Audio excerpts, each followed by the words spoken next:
Welcome back to my channel. Today's discussion will be about Series 14, a series that debuted in the fall of 2007. Once again, it's a series that does not have a theme, very similar to Series 10, 11, and 12. So the way I'm going to discuss this series, I'm going to do a little bit of ranking within the series because for Series 14, there's not a clear MVD doll. There's actually more than one in this series. So because of that, I'm going to rank them from least interesting to most interesting / my favorite in the series. So without further ado, let's get into Series 14. First up is Daisy Slay. Now, Daisy Slay is a popular doll in Series 14, and I feel it's because of her look, which strikes me as very 90s, and I grew up in the 90s, so if you're familiar with the department store Delia's, she looks like she shopped in Delia's. Now, she's a hippie chick, and she's dressed like she's going to a music festival. And like I said, the reason why I think she's not as impressive is that she's just a cute doll, but she's not cute and creepy. You know, she's just there. And again, I might be in the minority with that belief because, like I said, a lot of people like Daisy Slay.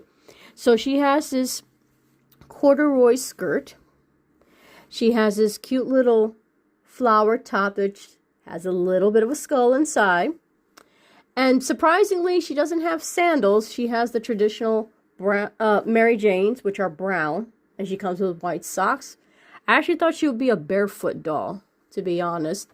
She has pegged holes in her hands, and she doesn't come with an accessory.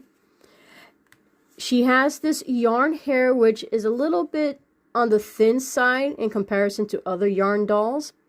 And she has a little bit of green coloring throughout her yarn hair, which is meant to look like braids. Now, just to let you know, this green that's in her hair, so Living Dead dolls, depending on how the collector keeps their dolls in the coffin, or even displayed, you know, out of the coffin, they have been known to get mold on the dolls. The dolls have been known to have mold appear on them. And Daisy Slay is one of those dolls that a lot of people right off the bat would fear that that's what she has in her hair. But it's not. It's green that's meant to be there on her hair. So just to let you know. Okay. And she has this cute face. Her eye makeup, I guess, and her eye design looks very similar to her shirt. So that's kind of a new thing for Living Dead dolls. I never seen the eyes match the overall outfit the doll is wearing. And she has a piercing in her nose. It's very similar to Sheena. And like I said, there's not really much to her. She shares a death date with a psychologist by the name of Dr. Timothy Francis Leary, who was an advocate for psychedelic substances for research and their use. And I paid $25. Now, I didn't buy her in the store when she was released. That was on the secondary market. And she actually was $18 when I first bought her.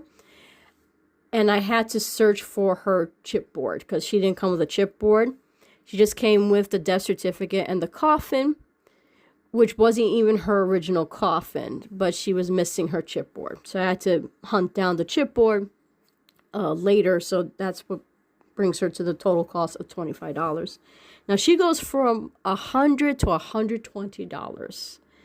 So I saw as of September 2025, that's what she sold for. So that's all I have to say for Daisy Slay. Next doll is Jasper. Now, Jasper, she's a doll that she's adorable. I'm just gonna get that out of the way. She is a cute doll. I think she's adorable. I love Jasper. But again, very much like Daisy Slay, she's a little bit on the... She's cute, but she's not creepy cute.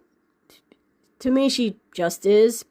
And I felt like her background story, her chipboard and her death certificate, try to make her seem more of a creepy doll or like a crazy doll than she actually appears, if that makes sense.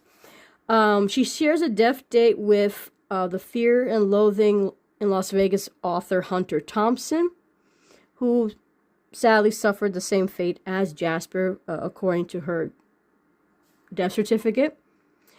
But her name, Jasper, is possibly a reference to a psychiatrist and existential philosopher by the name of Carl Jasper.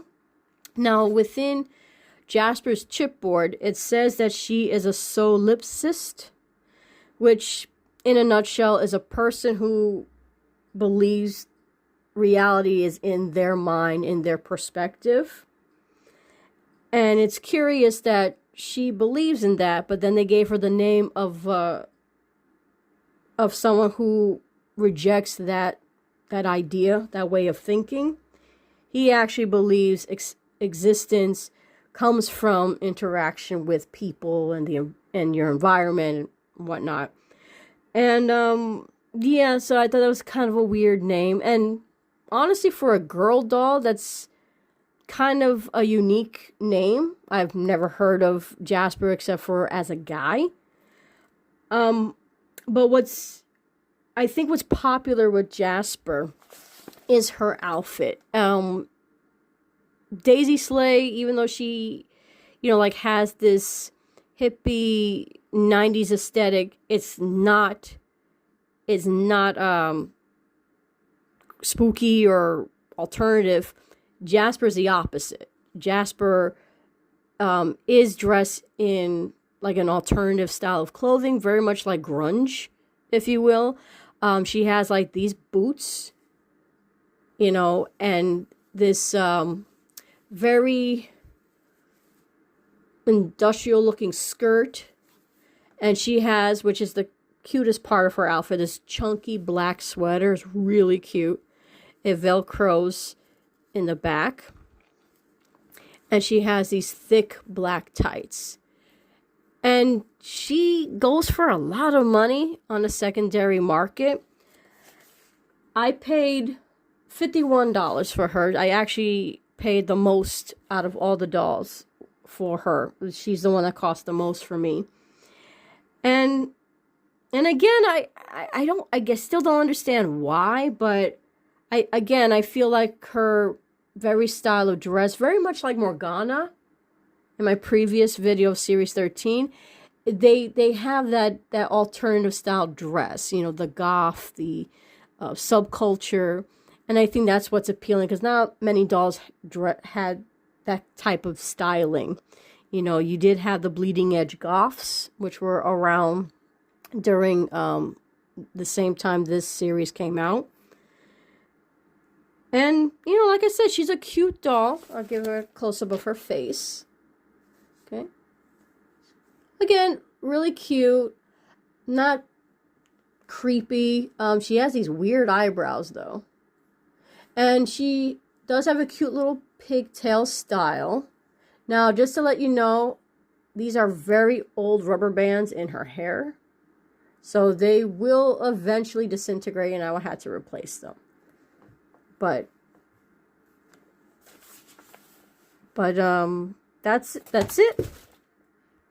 That's all I have to say for Jasper. Next up is Allison Crux. Now, Allison Crux is the doll I had when this series first came out. I bought her in person, so I paid retail for her.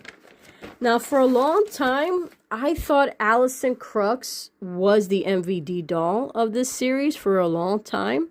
So I was really surprised that it's actually pretty much a two-way tie with Jasper and Daisy Slay.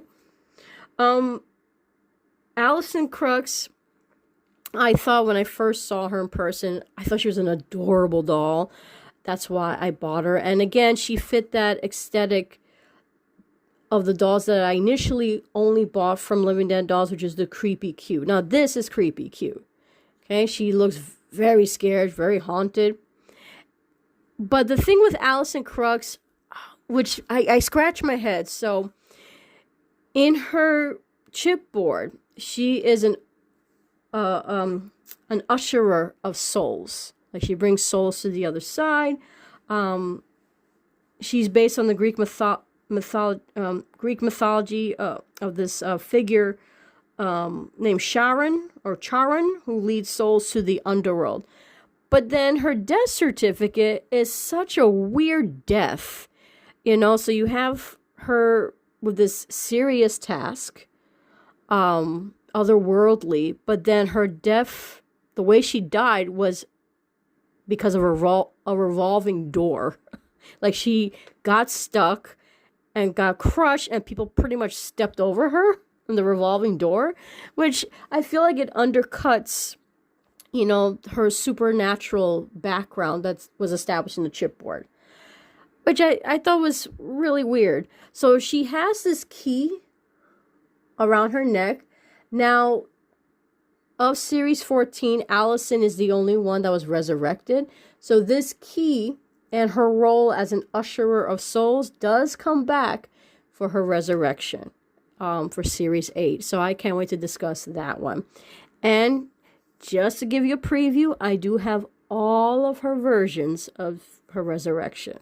So now, her death date is the same, is the birthday of actor Craig T. Nelson. As a kid, I grew up watching the show Coach, and he starred in Coach. That's what he's mainly known for. But before he did the show Coach, he starred in one of the most cursed productions of a movie, Poltergeist. If you don't know about the first Poltergeist movie, I highly recommend reading about it. This movie was cursed from the beginning of the production to all the way to the end, and there's a couple of actors who are not around to this day because with their association with the movie, so it's kind of creepy. And I paid, like I said, $25 for her in person. She goes for $80 to $100. She has this adorable dress that seems kind of the period that what she was born in, the year 1944. And in the stock photo of her on Mezco, she looks green, and I'm hoping my camera captures it. It's more blue. She's like a bluish tinge. Like, if you see her next to this other doll, DK, it's clearly not green. So for some reason, they made her look a little bit more like DK. And her key is gold in the stock photo, but it's not. It's silver. It's very delicate. It has been known to easily break. So just keep that in mind. She also comes with Mary Jane shoes, socks, and again, she is an adorable doll. I love her slight curly hair, and like I said, I think she's adorable. She's actually she's been my favorite for a long time because I've had her for a long time before I bought her other doll mates. So that's all I have to say for Allison Crux. Next up is DK. Now, DK, so what I love about DK is that she is a cute zombie doll, very much like Dawn, but a different take on the zombie doll. The fact that she has this cute schoolgirl looking uniform. Now, I have two sisters, and I'm the oldest. My youngest sister, when she was in kindergarten to second grade, she wore a jumper just like this one, almost the same exact color. She had the white shirt, and so when I first saw this doll, I just couldn't help but think of my baby sister. Now, she doesn't look like this doll. No, it's just the outfit she's wearing, which was a uniform from my younger sister. Here is just a dress for her, but it just cracked me up how much she reminded me of that memory of my younger sister.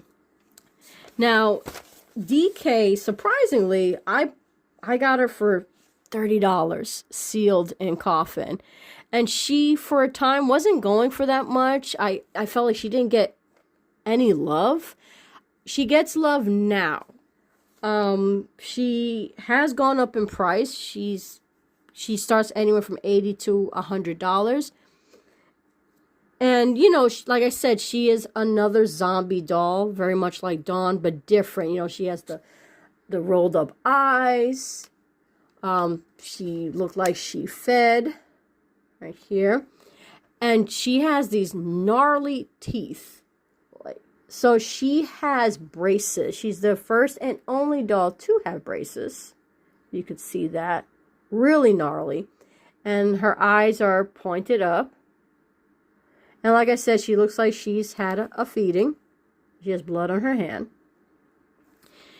And her death date, according to my research, so she shares the death date of this dentist. His name was Dr. Norman Kinsley. And he posted in the year of 1858 an article about a boy who suffered from something called alveolar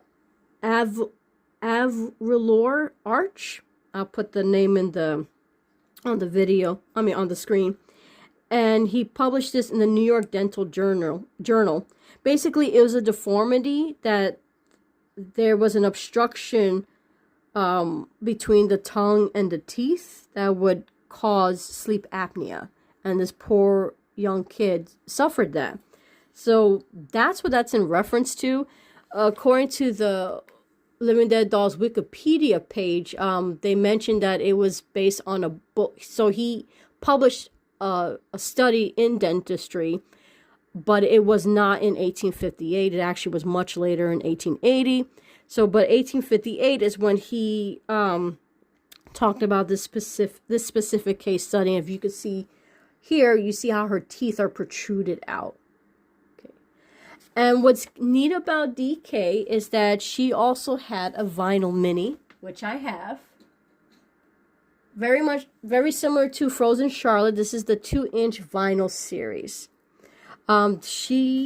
This one is from series 3 of the 2-inch minis. Now in her, I believe either her death certificate or her chipboard, it mentions that she loved to finger paint. And she would use the blood of her victims and then make these paintings in the back, which is a scream.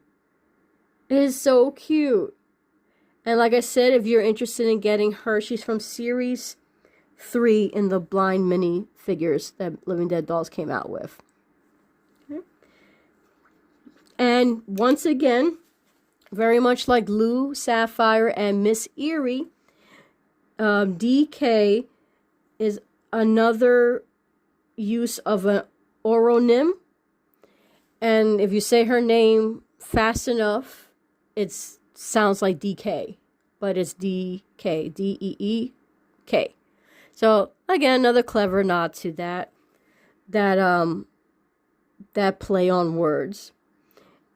And she, like I said, she's a great doll. Her hair is great, too. I mean, it is a little thinly root, but it's not terrible at all. And like I said, I highly recommend her, especially if you like zombies. I think she's a great example of a zombie doll, very much like Dawn. And that is DK. So last but certainly not least, now for a long time, Allison was my favorite, but oh my gosh, Gregory, excuse me. Gregory, what I love about Gregory is he reminds me so much of the Twilight Zone. One of my favorite episodes of the Twilight Zone is it's called The Dummy, and it was about a ventriloquist performer who was overtaken by his dummy, which is described in I believe it's described in his chipboard or his death certificate. So his dummy right here, which can be removed, and when you take him off, it leaves this bloody stump. Now, I'm not going to take it off because I've had difficulty in the past taking it out and then putting it back. So I'm not going to do that. So just trust me, it does come off. But it was, again, for me, difficult putting it back. So just showing you up close. Now, my poor little dummy got scuffed a little bit.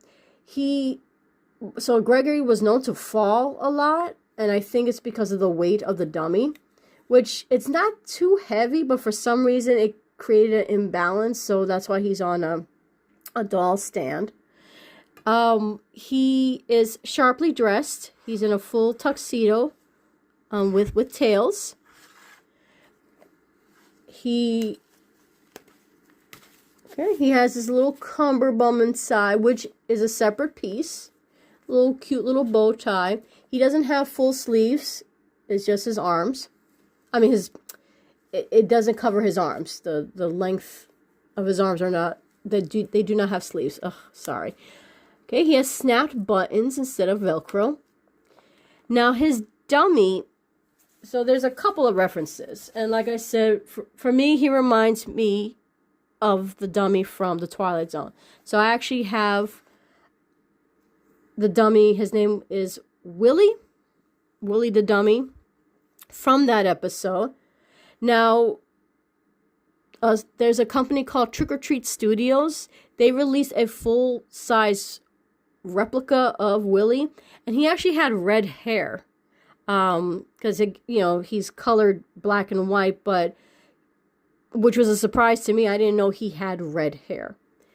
Now, another reference of Gregory's dummy, which goes along with the theme of Gregory having a famous ventriloquist performer by the name of Edgar Bergen. So Edgar Bergen was a very well-known ventriloquist who pretty much made a name for himself with his two dummies.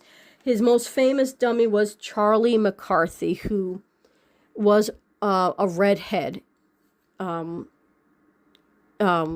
He was a redhead, and during my research on the Wikipedia page of Living Dead Dolls, someone listed another dummy from the Goosebumps books that were turned into a series, Slappy, the dummy, and even though Slappy does have the same coloring in terms of the hair, it's clearly Bergen's dummy that is the reference for this particular doll. Because you gotta remember, the guys are pretty much like in their 50s, so they grew up with a lot of things from like the 60s and 70s, so it's more likely I'm pretty sure it is Bergen, because the death date of Gregory is the year that Bergen and Charlie McCarthy's radio show ended. So Bergen had a radio show with his dummy, and it was a very popular show. Fun fact: Bergen is the father of a very famous actress by the name of Candice Bergen, who starred in Murphy Brown. And if you don't know who that is, then you probably are much younger than me. So besides Charlie, he also had another dummy called Mortimer Snurd, who was very slow and dim-witted, but Charlie was very sarcastic and very sharp-tongued. And just up close of Gregory, I feel bad I didn't talk about Gregory. He has this ribbon tied in his mouth, like muffling him. Obviously, it's the dummy. And just the face, like, I love his face. He's one of my favorite boy dolls. I love Gregory. And I just think he's such a fun doll. And like I said, it marries two of my favorite things, Living Dead dolls and Twilight Zone.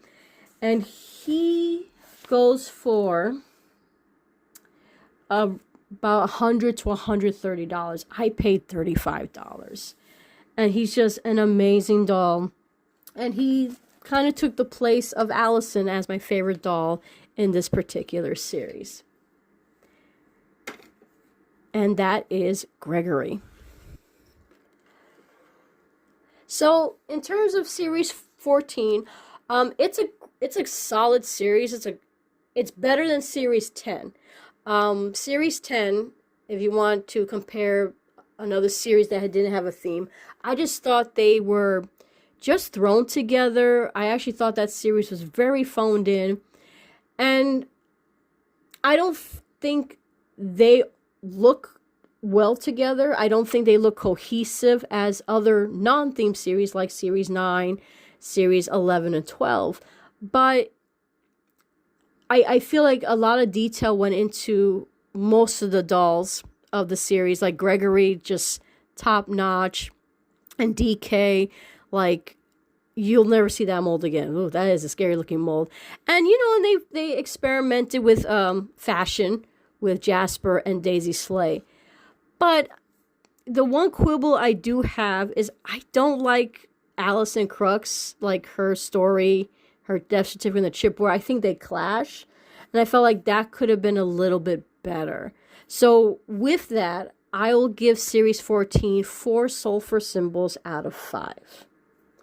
Let me know if you agree with my rating. And make sure you do your research for these dolls. None of them come with accessories, except for Allison, technically. That's an accessory, her key. And, of course, Edgar with his... I'm sorry, I keep saying Edgar. Gregory and his dummy. I'm getting ahead of myself because there's another doll, Living Dead Dolls named Edgar, who's kind of similarly dressed as Gregory, so that's why I keep saying Edgar. Sorry about that. Gregory. So again, do your research, and again, remember Daisy Slay, she comes with that green in her hair. And as always, happy hunting.